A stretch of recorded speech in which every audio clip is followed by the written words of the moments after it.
tópico da nossa aula de hoje, para finalizarmos o conteúdo da Era Napoleônica, tendo em vista que nesse período, no Congresso de Viena, são as grandes superpotências do período que estão preocupadas justamente com a morte de Napoleão, com a restituição do antigo regime. E é aqui que nós vemos justamente duas imagens interessantes, né? As pessoas ali comemorando, festivas, alegres, e na imagem abaixo nós temos os grandes representantes dessas superpotências agora dividindo os seus territórios. Mas, ao mesmo tempo, vemos na imagem abaixo algo característico, que é o próprio Napoleão, no seu governo de 100 dias, que ele retorna à França e tenta trazer para si os territórios conquistados. E, ao mesmo tempo, vocês podem ver uma figura de uma criança segurando a barra do manto de Napoleão, das suas vestes, e pedindo também um território para ele. E era consequência do governo napoleônico justamente fazer isso, colocar os seus familiares, né, o nepotismo, nos governos por ele conquistado, nos territórios por ele conquistados. Passando o período da era napoleônica, que nós discutimos na aula anterior, nós percebemos agora que justamente essas grandes potências que venceram Napoleão, o Império Austríaco, a Rússia, a Grã-Bretanha e os demais estados, agora estavam preocupados em ser ressarcidos pelo enfraquecimento ou pela perda de territórios no Império Napoleônico. E é justamente nessa aula de hoje que nós iremos ver justamente quais foram as principais medidas para se restabelecer o antigo regime. A preocupação dessas superpotências era justamente trazer os ideários do antigo regime de volta, combater o Império Napoleônico e, consequentemente, combater as principais ideias trazidas pela Revolução Francesa desde 1789. Com a morte de Napoleão em 1815, surge desde 1914 o Congresso de Viena, a reunião desses representantes das grandes potências da época, pensando que ele não iria ressurgir. Né? Quando ele ressurge, ele é jogado na ilha de Santa Helena, onde ele acaba falecendo em 1815. E aí se retoma de novo o Congresso de Viena. Então, uma breve revisão do que nós vimos justamente na aula anterior sobre a era napoleônica, onde justamente por ser um grande general articulador nas batalhas desde a Revolução Francesa, vai ganhando destaque a figura do Napoleão e ele mesmo se auto-intitula imperador da França. E aí nós vimos que uma das estratégias para angariar mais territórios foi justamente o bloqueio continental, as rivalidades que se existiam entre as grandes potências, o desejo de Napoleão também de combater a Inglaterra, tendo em vista que a Inglaterra é o berço do capitalismo, do desenvolvimento. Então, a estratégia era justamente enfraquecer a economia inglesa, formando o bloqueio continental, ou seja, os países que vendiam e compravam da Inglaterra estavam suspensos, não poderiam comercializar com a Inglaterra.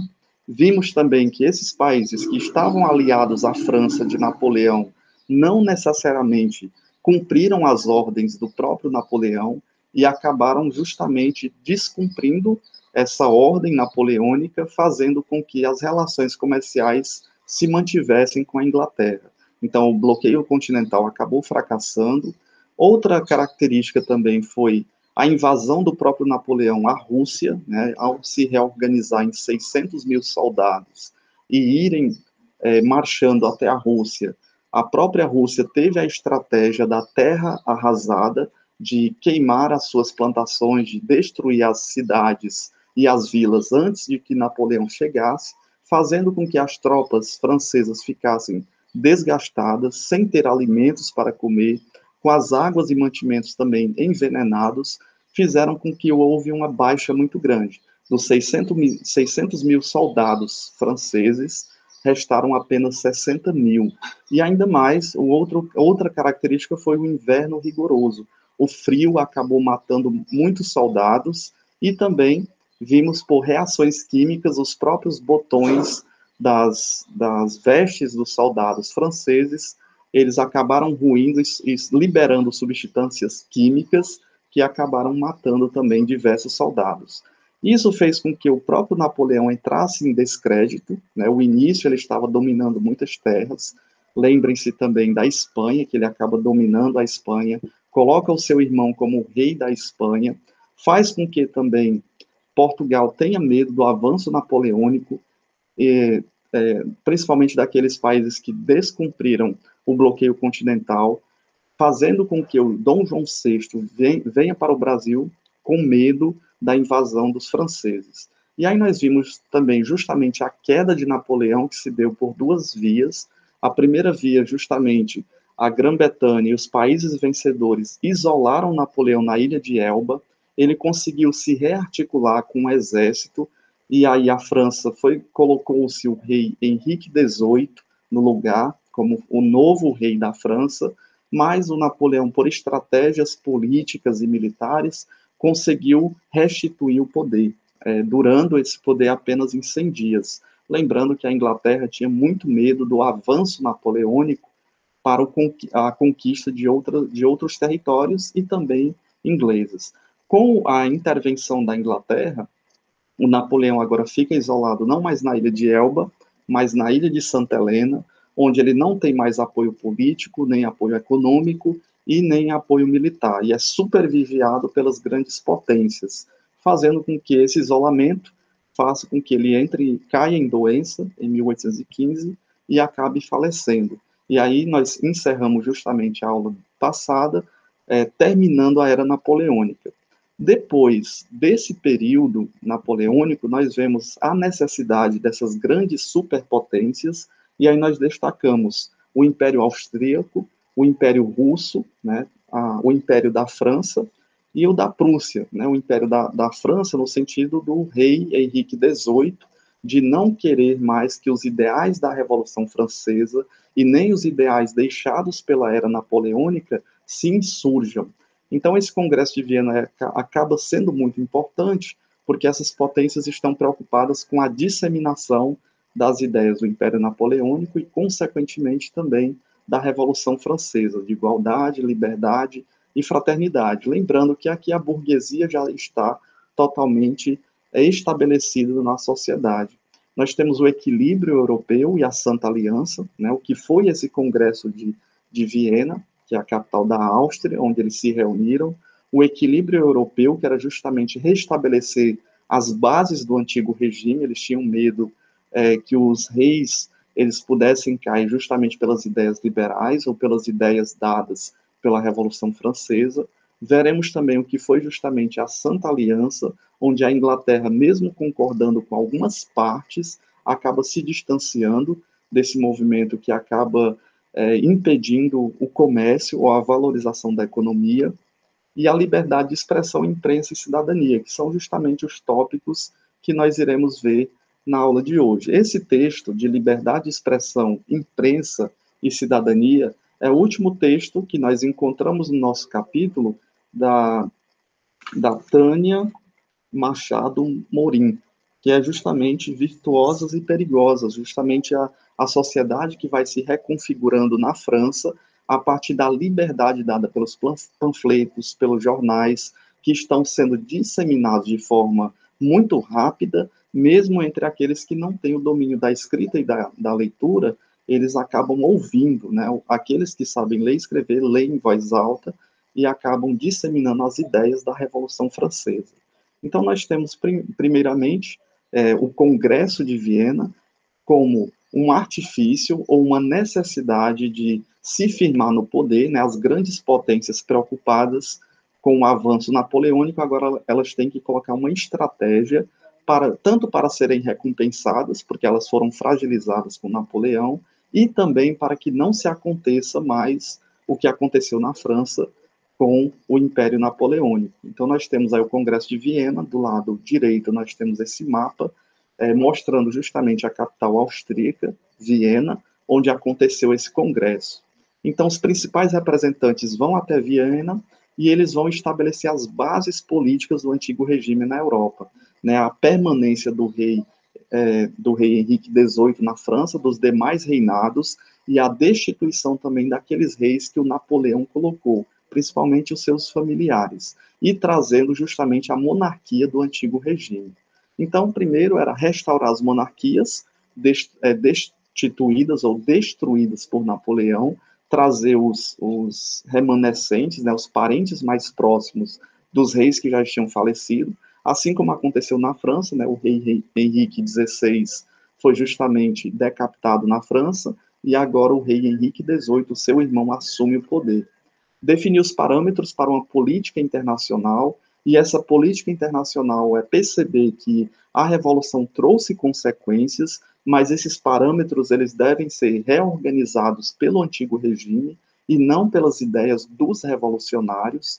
Os países absolutistas estavam preocupados com o direito dos reis, e aí nós vimos até que o direito dos reis era justamente pautado pelo direito divino dos reis de permanecer no poder, de estabelecer das leis, estando até acima das constituições ou das leis garantidas pela sociedade, né, pela Europa, pelos países europeus. E elaboraram constituições para garantir o mínimo de direitos políticos para a população. Eles viram justamente no Congresso de Viena que a Revolução Francesa já tinha espalhado de uma forma que não se tinha mais como voltar atrás, assim como o avanço da burguesia, o avanço da economia, o nascimento do capitalismo que se deu também na Inglaterra com a Revolução Industrial e, consequentemente, com a Revolução Francesa. O desenvolvimento da Revolução Francesa traz o nascimento do capitalismo e não tinha mais como voltar atrás. Dessa forma, era necessário elaborar estratégias para garantir as constituições que garantisse o mínimo de participação de direito político para as populações, priorizando, claro, aqueles que tinham os meios de produção, né, no caso a burguesia, mas os trabalhadores e os camponeses ainda desprovidos dos direitos políticos tão apregoados pela Revolução Francesa. E aí nós temos justamente essas características nos fazem perceber essa imagem, né, que é o Congresso de Viena, é uma partilha para também reembolsar esses países que lutaram em favor da queda de Napoleão e, consequentemente, também culpar a França por isso e fazer com que elas indenize esses países. E aí nós temos justamente nessa imagem os principais representantes, cada um ao seu modo, procurando seus territórios de volta e angariar mais riquezas. Essa imagem representa o primeiro período do Congresso de Viena, onde justamente o Napoleão volta ao poder, né, um governo de 100 dias. E ali na parte direita ele está com seu filho e ele está repartindo o espaço, o mapa da Europa, recortando também um território para ele, e o seu filho dizendo, guarde a minha parte. E da esquerda para a direita, nós vemos justamente esses personagens. Nós temos aqui da esquerda para a direita Francisco I da Áustria, depois o Frederico Guilherme III da Prússia e Alexandre da Rússia. Dividem a Europa entre si, né, já que são os principais vitoriosos. Temos o Jorge IV da Grã-Bretanha, que vai pesando as suas riquezas, né, ainda mais simbolizando o capitalismo desenvolvido aqui pela Inglaterra, né, ele vai pesando as suas riquezas. O Joaquim Murat segura Nápoles, né, que já ele está bem pertinho aqui de Napoleão, e chama muita atenção justamente alguém que está debaixo da mesa, né, que é um representante da França. Ele abraça um medalhão com a imagem do Luís XVIII, ou seja, ele está justamente valorizando aí a figura do antigo regime. O antigo regime se volta ao poder com novas características, novas nuances, e a valorização do antigo regime a partir dos reis, né, no caso aqui do Luís XVIII. E aqui nós temos, retomando de Elba, Napoleão corta a França, e o seu filho puxa o manto dele e diz, guarde a minha parte. Essa imagem ela é muito interessante para percebermos também o contexto da época, os interesses econômicos e os interesses das grandes potências, não necessariamente pela melhoria de condições da população, mas pelos seus interesses e jogos de riqueza. Não é à toa que a volta do antigo regime é para se permanecer as tradições ou as estruturas antigas. E aí nós temos, justamente nesse período, esses representantes, o equilíbrio europeu da Santa Aliança. Né? Nós temos aqui dois princípios que eles eram garantidos a partir do Congresso de Viena, né? As grandes potências, elas defendiam dois princípios. Primeiro, da legitimidade, e segundo, o princípio do equilíbrio de poder. Né? O da legitimidade determinavam que as dinastias reinantes no período pré-revolucionário deveriam ter de volta os seus tronos. Né? Quem era legítimo para ocupar o poder não eram justamente aqueles que não tivessem sangue real ou sangue nobre. Então, todos os reis foram destituídos, né? Os reis que foram outorgados por Napoleão foram colocados pelas mãos de Napoleão. Agora eles acabaram sendo destituídos e voltou-se justamente os seus descendentes, as suas famílias. E o segundo princípio é o princípio de equilíbrio de poder, onde as potências vencedoras teriam o direito de obter novas possessões fora da Europa. Então era necessário que essas potências que venceram o Napoleão, elas fossem indenizadas e ganhassem também mais territórios, além daqueles que eles já tinham. O mapa foi reconfigurado, né? O mapa da Europa em 1815 acaba tendo outra dimensão, porque esses países vencedores acabam agregando mais terras, mais territórios, consequentemente, mais riquezas. E aí nós vemos esse equilíbrio, né, onde as potências que lideravam o encontro de Viena foram muito beneficiadas, né, a Rússia, a Prússia, o Império Austro-Húngaro, eles foram justamente o Império Austríaco, eles foram muito beneficiados, a França foi condenada a pagar indenizações durante 5 anos pelos prejuízos trazidos, mas, evidentemente, quem ganhou mais com isso foi a Grã-Bretanha, que ela foi a mais favorecida, principalmente no comércio. Por quê? Lembram-se do bloqueio continental colocado por Napoleão, onde cada parte dos mares e dos rios deveriam se cobrar impostos pelos tráficos de mercadorias? Agora a Grã-Bretanha institui a livre navegação dos mares e dos rios, fazendo com que essa navegação seja muito mais veloz e ágil para vender os seus produtos, consequentemente trazendo mais riquezas para o país.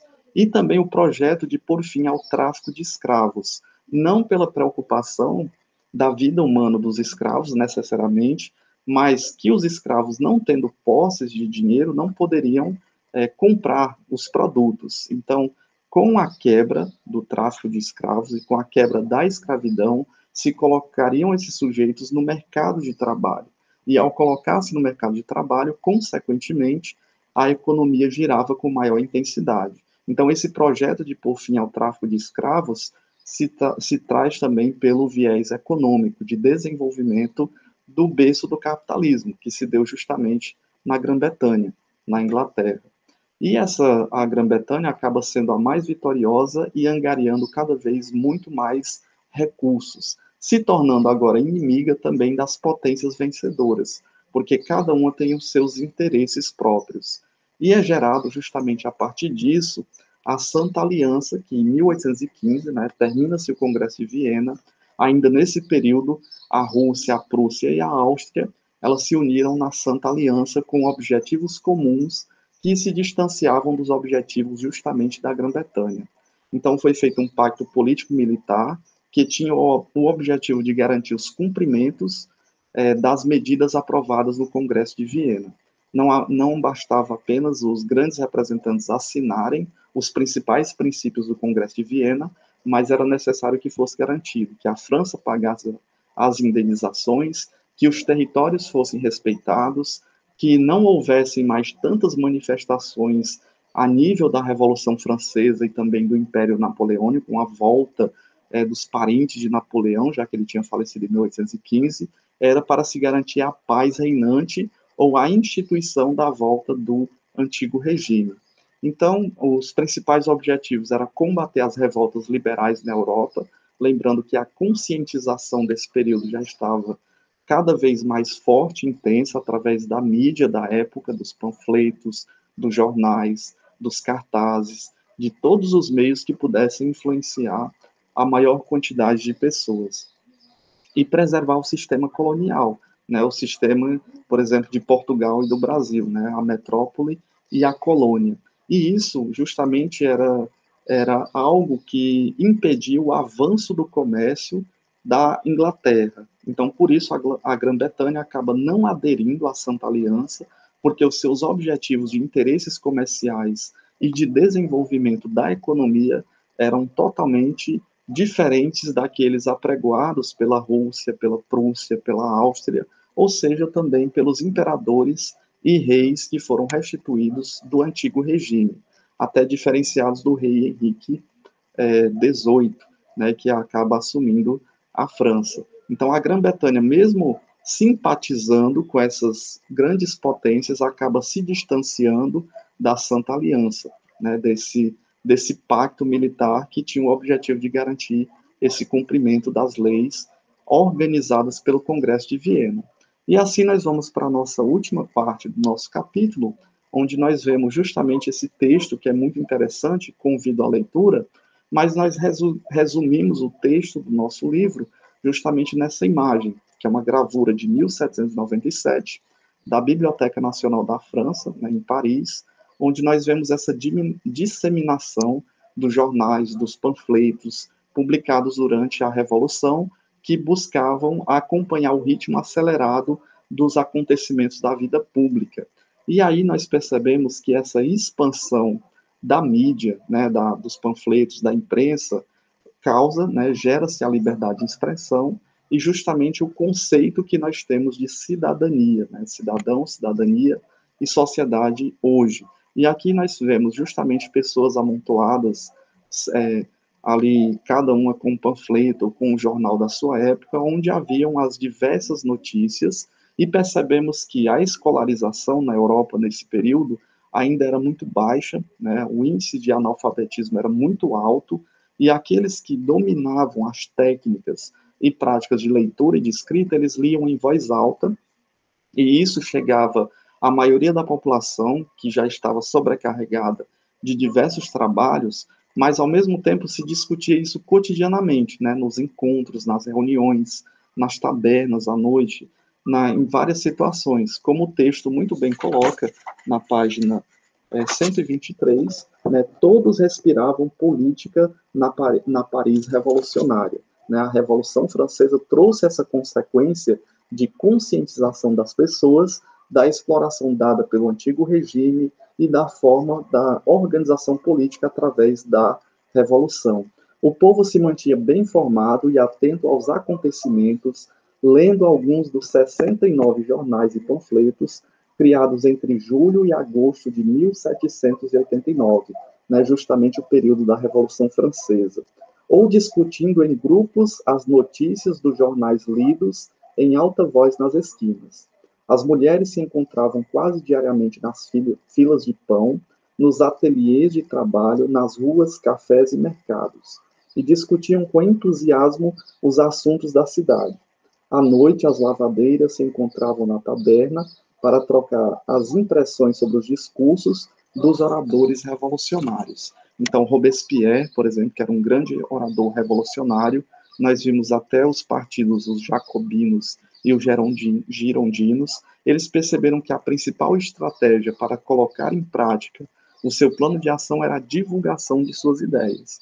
Então, não bastava apenas escrever e colocar esses escritos para se ler, tendo em vista que a maioria da população era analfabeta, mas fazer com que esses escritos fossem lidos em voz alta, já que não tinham, era a única forma de se colocar em evidência, né, de conscientizar as pessoas em relação à exploração dada pelo regime, né, pelo nobreza, pelo clero, que eram a primeira instância que acabava sufocando o povo com tantos tributos, tantos impostos. E aí nós temos justamente algumas partes desse texto, né, a conscientização política despertou no povo o sentimento de pertencimento ao corpo político da nação. Aos poucos, aumentou o número de pessoas que perceberam o impacto da política nas vidas privadas. Então, esse momento de manifestação, de conscientização, se gerou as grandes manifestações, por exemplo, a queda da Bastilha, que nós vimos inicialmente nas primeiras aulas do Império Napoleônico, trazendo novos conceitos sobre o que seja a política e a economia, e o que seja também a sociedade, como um processo de naturalização e desnaturalização no sentido de tomada de consciência e de busca de melhorias pela sociedade. Então, nós encerramos justamente a partir desse texto, né, fica a indicação de leitura, que está aí na página 123, com o título Liberdade de Expressão, a Imprensa e a Cidadania. E aí vocês podem ver justamente pessoas que estão representadas pelas cores, né, pelo seu trajar, eles estão justamente segurando os panfletos, e as pessoas que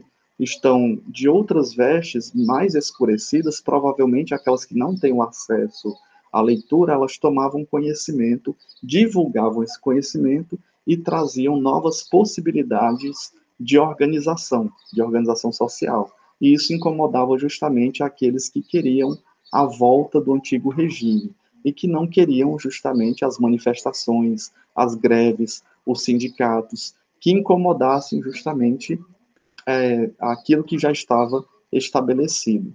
E aí nós temos justamente essa gravura de 1997, na França, né? Já temos aqui 1797, do Império Napoleônico, né? Já que a Revolução Francesa termina em 1789, vai até 1799, depois o Império Napoleônico, que vai até 1815. Então, nós temos essa gravura da Biblioteca Nacional de Paris, na França, em Paris, e os jornais e panfletos publicados durante a Revolução buscavam acompanhar o ritmo acelerado dos acontecimentos da vida pública, né? Muitos dos jornalistas da época estavam agora interessados nos principais acontecimentos e escreviam as notícias o mais rápido possível. E no fundo da imagem, nós temos justamente a, a produção desses panfletos e desses jornais para a disseminação dessas notícias, né? E aqui, ao fundo, nós temos pessoas justamente escrevendo essas notícias. Então, nesse texto que vocês vão encontrar, é muito interessante para perceber a aceleração do tempo também que se dá nesse período, e agora a nova forma de manifestação contra essas injustiças havidas, né, sociais. E aí, na próxima aula, nós iremos iniciar um novo conteúdo, que é as lutas de independência na América, né, principalmente a formação das 13 colônias dos Estados Unidos, a diferenciação dos Estados Unidos e também do Brasil no processo de colonização, e a independência e as revoluções no Haiti. E finalizamos justamente com essa charge do Snoop, né, onde no dia da independência, em Pennotes, em 2011, a tirinha do Charles Schultz, publicada nas comemorações do dia 4 de julho, que é a independência dos Estados Unidos. Então nós temos, ele chega para os seus amiguinhos e diz, feliz dia da independência. Aí um dos seus colegas diz, obrigado. O que significa a palavra independente? Né? O que seria mesmo a independência? Significa ser livre da influência do controle dos outros. Aí ele olha para outra, né, para a amiguinha e diz, o que você acha disso? E ela fica com raiva. E ao mesmo tempo nós percebemos que a independência realmente existe e de onde foi que surgiu justamente o termo independência. E percebendo também que a Revolução Francesa traz essas novas conotações sobre política, cidadania, os conceitos de independência e as vozes às minorias, né, que nós vemos tão presentes nos dias de hoje, né, das minorias que acabam se tornando bem significativo de ressonância na nossa sociedade. Então fica a indicação já para vocês iniciarem o próximo capítulo com essa curiosidade sobre a palavra independência, independente, né, o Brasil também torna-se independente, e independente em que sentido? É dependente da economia, da política, das organizações sociais, qual a influência sofrida também no processo de independência, tanto no Haiti, nas 13 colônias, trazidas pela Revolução Francesa. E assim nós finalizamos justamente com a nossa bibliografia, né? Não podemos esquecer, e aí já fica uma indicação, todos os slides que vocês forem produzir para apresentação de atividades, seminários, não esqueçam da bibliografia. Nós utilizamos para discutirmos sobre a era napoleônica, o Congresso de Viena, a Santa Aliança, o direito de liberdade de expressão, utilizamos as bibliografias. Uma delas foi História, Sociedade e Cidadania, do Alfredo Bolo Júnior. Também o nosso livro, que é o livro didático História, das Cavernas ao Terceiro Milênio, né, da Patrícia Ramos Braich. E esse texto, que é justamente sobre a liberdade de expressão Imprensa e Cidadania, onde foi lido alguns trechos, mais essa imagem que nós vimos da Tânia Machado Morin, né, Virtuosas e Perigosas, as mulheres na Revolução Francesa. Por mesmo que não tivessem os meios acadêmicos necessários do período, mas foram as principais divulgadoras de boca a boca dos princípios revolucionários trazidos pelo Robespierre, por exemplo, e ao mesmo tempo a grande participação que se teve na constituição da mulher e da cidadã, que também já foi assunto das nossas aulas anteriores, a grande participação, a de Gaulle, né, que escreve a participação da mulher e da cidadã na sociedade, né, o direito à política, à economia, ao trabalho, assim também apresentando as desigualdades equivalentes entre os homens e as mulheres. Então, nós encerramos nossa aula por aqui e nos encontraremos na próxima semana, dando continuidade ao novo conteúdo.